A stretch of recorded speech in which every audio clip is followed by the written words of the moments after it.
démocrates du monde entier, les amis du Congo-Brazzaville, nous vous disons un bon après-midi pour ceux qui sont encore en Amérique du Nord et une bonne soirée pour ceux qui sont en Afrique ou encore en Europe. Nous sommes le 18 septembre 2017 et nous sommes à Toronto, au Canada. Chers amis, les démocrates du monde entier, toujours dans notre perspective de continuer de vous donner des informations d'une manière continue, nous avions trouvé qu'il était nécessaire que nous puissions se connecter à cet instant même. Mais nous voulons rapidement vous parler de ce qui se passe dans la bouche de plusieurs Congolais qui sont à coquiner à l'argent, qui sont à coquiner au système politique criminel et dictatorial de Denis Sassou Nguesso. On a vu plusieurs Congolais commencent à prôner le dialogue, commencent à dire, ben voilà, nous sommes prêts à aller dialoguer avec Sassou Nguesso. Hein?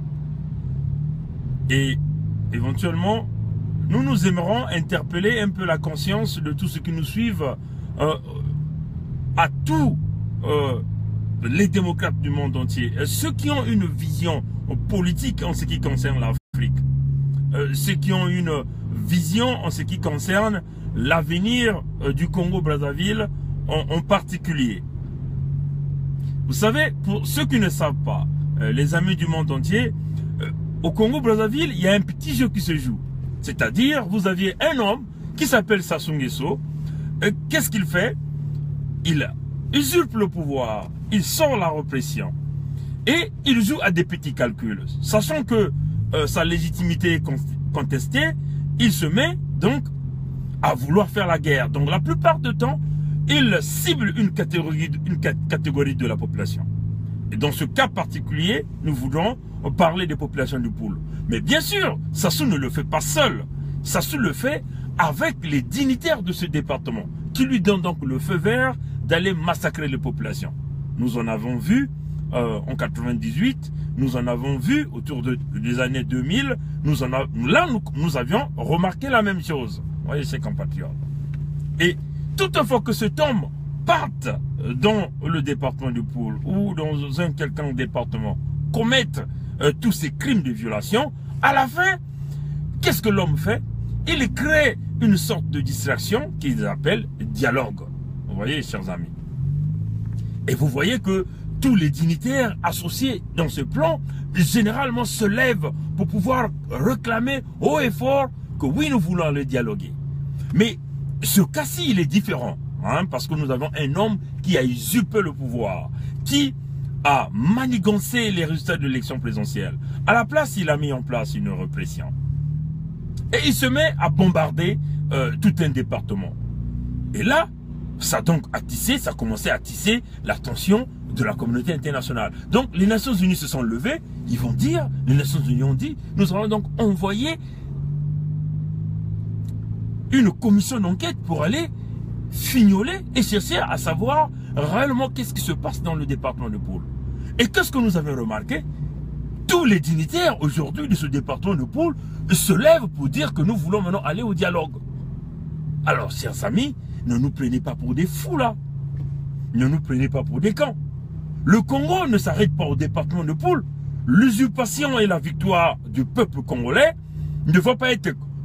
la solution ne va pas être conditionnée par un dialogue entre Denis Sassou Nguesso et les ressortissants du département de Poul. Vous ne voyez pas que Sassou est en train de manipuler le monde, de vouloir essayer toujours de vouloir diviser les Congolais, parler de l'ethnisation du Congo. C'est-à-dire, lui, il va aller dialoguer avec les ressortissants du département du Poul, donc les Bas-Congo. Alors que le problème du Congo ne s'arrête pas qu'au département du Poul.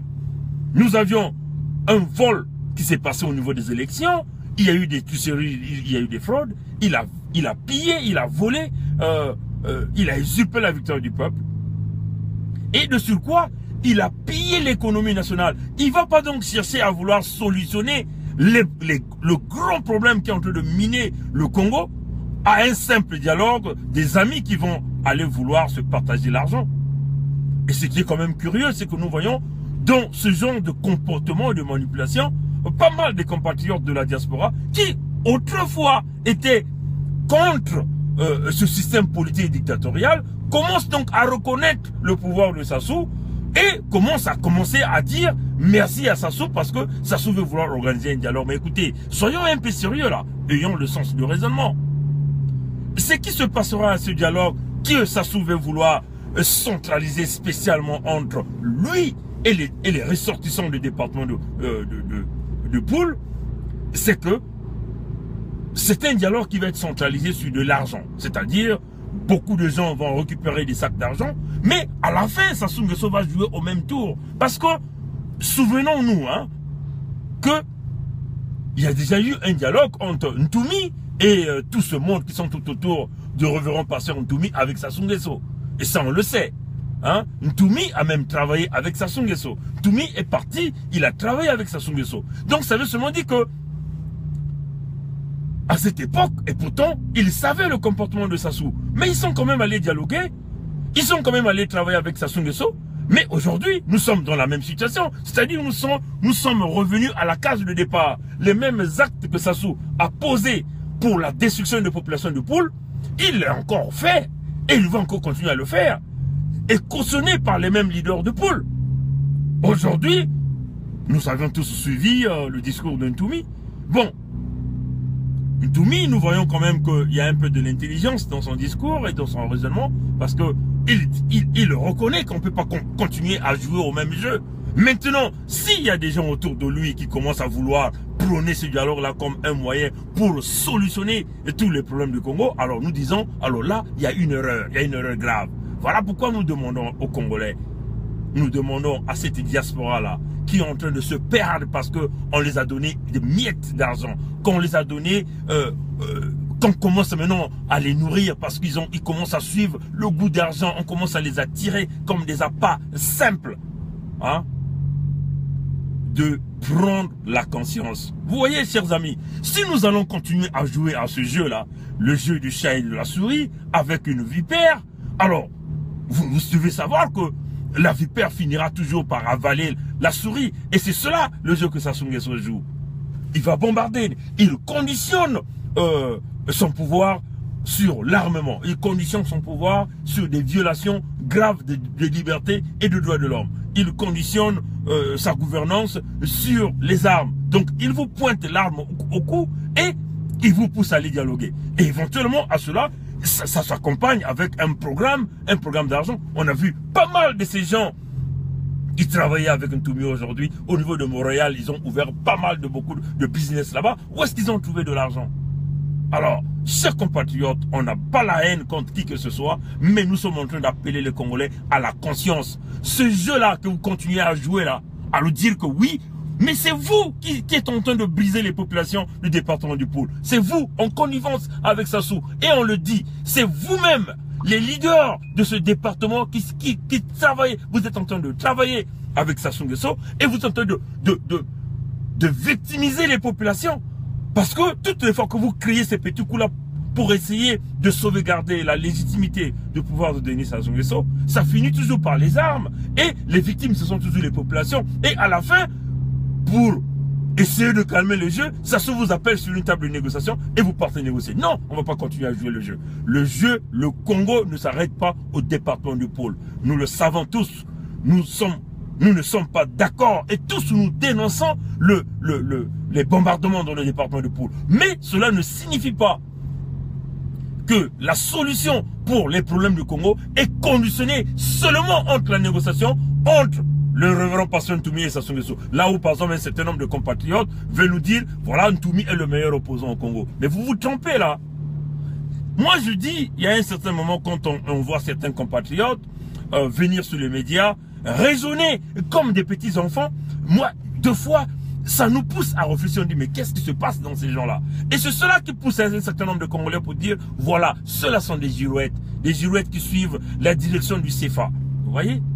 Le Congo va très mal au point dans toute la ligne du Congo. Le Congo a un grand problème de gouvernance, un grand problème sur toute la ligne que vous passez aux problèmes sociaux, économiques, éducatifs, problèmes de santé. Il y a un grand problème. les Congolais doivent venir. Si les Congolais veulent dialoguer, ça sera un dialogue de tous les Congolais. Nous dirons même une deuxième conférence nationale, mais ça sera encore plus efficace que la conférence nationale. Parce qu'il y a eu des failles à la conférence nationale. Mais cette fois-ci, il n'y aura pas de failles. Vous voyez, chers amis.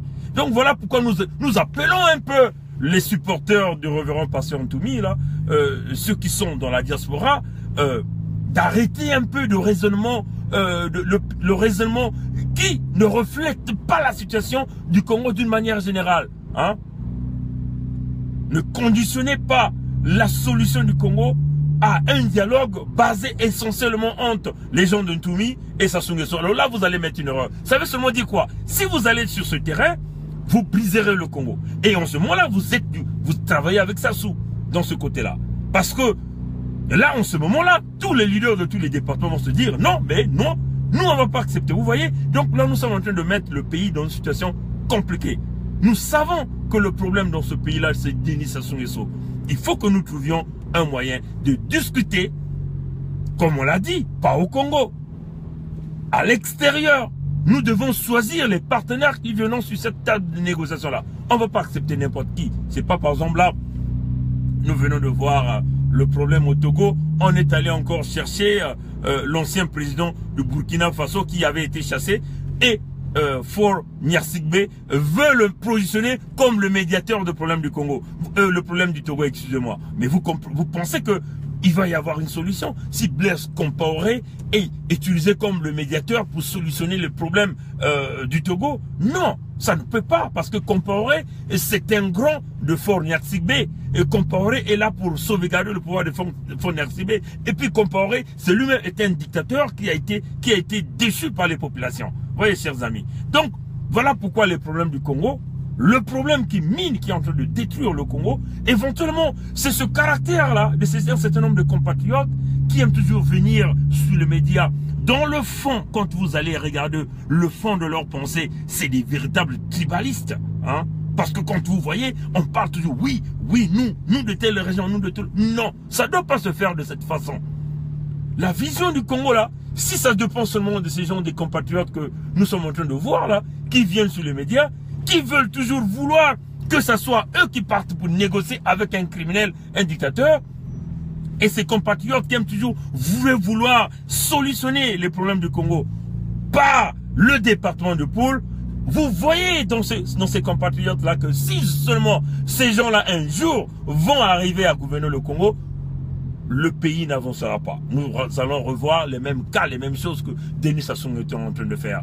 Donc, ces choses-là, il faut que nous arrivions à dépasser. Hein? Le dialogue, on ne peut pas dialoguer avec Sassou Nguesso.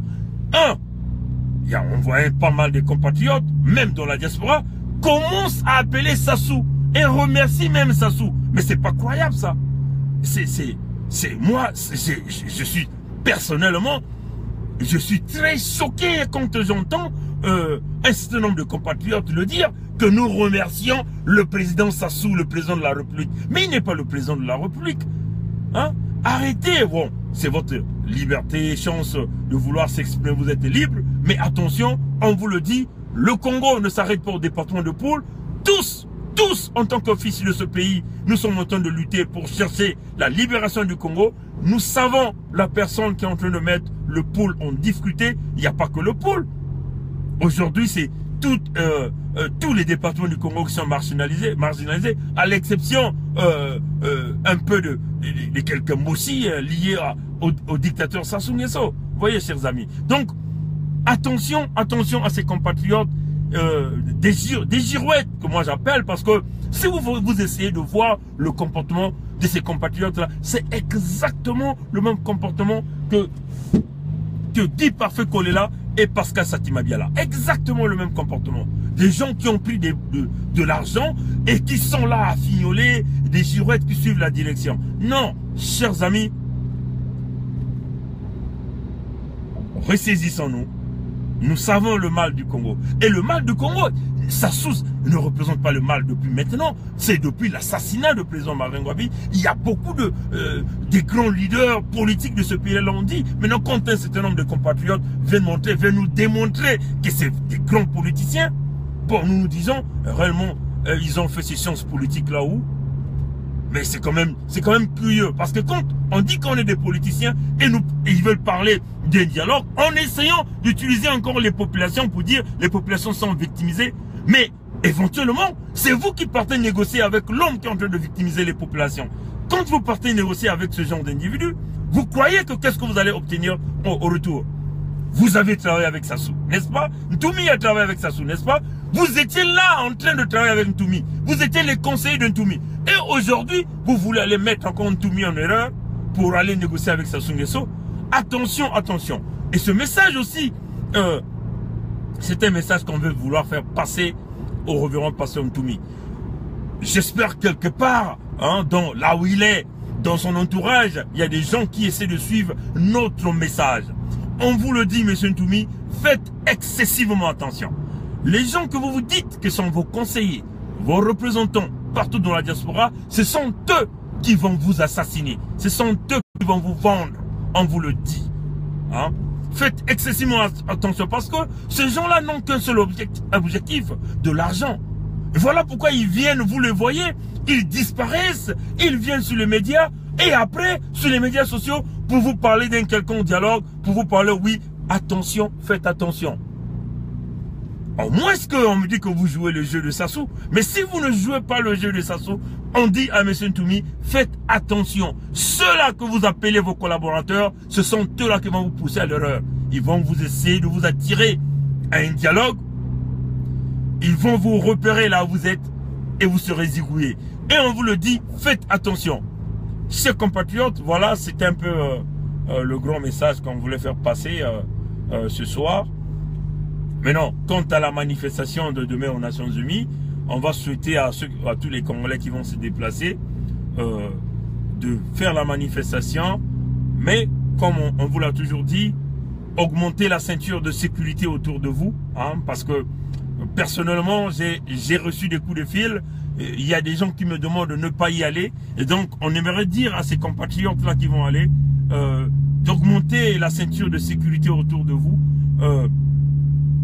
Parce que vous ne savez pas, le diable peut frapper à n'importe quel instant, à n'importe quel angle et à n'importe quel moment. Donc, soyez vigilants quand vous allez partir à New York pour manifester. Augmentez la ceinture de sécurité comme on veut le dire. Et soyez prudents. Comme vous le savez, nous avions affaire à des reptiliens, des gens qui n'ont pas de pitié. Hein. Si nous essayons de voir le nombre de personnes que Sassou a massacré, la liste est complète et infinie. Vous voyez? Donc, soyez prudents, prudents, prudents. Là, on nous dit qu'il est venu aux États-Unis, il va passer 2 semaines à New York. Mais vous savez, les 2 semaines, il va cesser à rencontrer Madame Christine Lagarde. Ils vont essayer de rencontrer les leaders politiques à travers le monde, les leaders politiques américains, pour qu'on essaie d'influencer sur le cas du Congo. Puisque nous savons qu'aujourd'hui, il y a une enquête des Nations Unies. Donc, pour Sassou, il veut forcément faire éteindre cette pression au niveau des Nations Unies qui va consister à envoyer des observateurs et des inspecteurs pour aller voir ce qui se passe. Voilà pourquoi vous voyez aujourd'hui l'agitation est là. Voilà. Les Mvouba, avant il était où?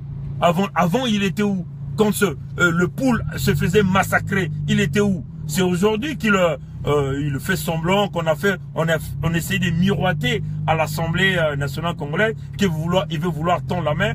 Et nous voyons les gens autour de Ntoumi commencent à se bousculer, commencent même à acclamer Sassou. Oh merci Sassou. Mais c'est pas croyable. Ah Congolais, vraiment. Pourquoi êtes-vous aveuglés jusqu'à ce point? Pour des motifs de l'argent. Hein, vous êtes en train de piller, de détruire le peuple pour des motifs d'argent. Vous changez de position à n'importe quel moment. Qu'est-ce qui n'arrive pas sur le Congolais? Vous voyez, la durée de vie d'un dictateur dépend de l'ampleur de notre silence. Vous voyez, hein? Nous sommes tellement dans le silence. Et vous voyez des gens affamés, commencent à courir, commencent à aller dialoguer avec Sassou. Mais comment vous pouvez aller dialoguer avec votre bourreau, l'homme qui a l'habitude de vous massacrer? Donc, ça veut seulement dire que vous êtes son complice. Vous êtes complice. Peuple congolais, excusez-moi, peuple congolais, ressaisissons-nous. comprenons un peu le sens de ce combat. Imaginons un peu un Congo sans Sassou Nguesso, un Congo sans le Parti congolais du travail.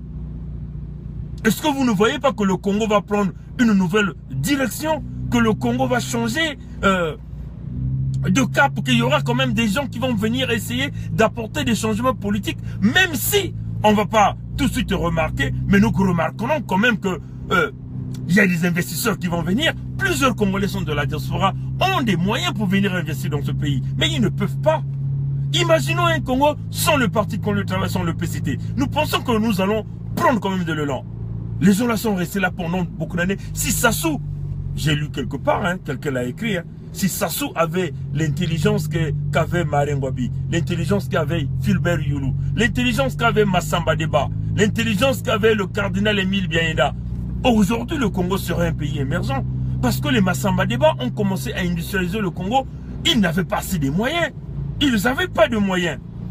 Mais ils ont commencé à industrialiser le Congo. Bon, imaginez un peu si à l'époque où nous avions tous ces bons pétroliers, c'était Massamba Deba qui était là à l'intérieur.